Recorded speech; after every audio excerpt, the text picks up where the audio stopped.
In the heart of Africa, in the arid lands of the Masai Mara, one name was spoken more than any other lion. He was a leader, a warrior, but above all a legend, Scarface. Although he was known for the deep scar on his face, it was not the scar that made him immortal, but the battles he fought for years. He built a kingdom with his brothers.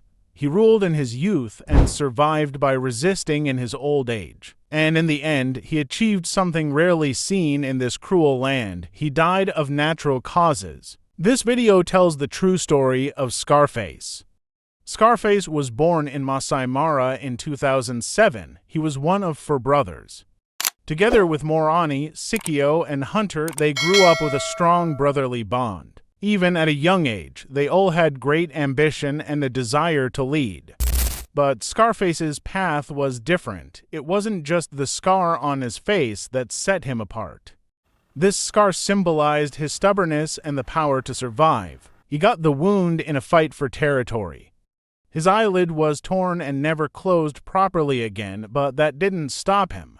On the contrary, it made him a recognizable figure in the Masai Mara. He was no longer just a lion, but an icon. Scarface and his brothers took over a pride called Marsh Pride. They took over new territory and drove the other male lions out of the area.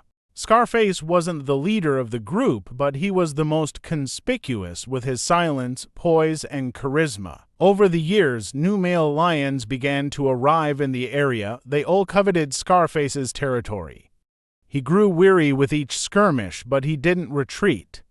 His fur shed, his wounds increased, but he was still standing. His fight was not only against rivals, but also against age. Over time, his brothers left him. Scarface was left alone. His body weakened, his movements slowed down, but he was still a respected figure. Documentarians and photographers followed him for years. He was always the first lion tourists wanted to see. In 2021, he died of natural causes at the age of 13. With Scarface's death, the Masai Mara fell silent. But his name is not forgotten. His story is still told in the lands he walked.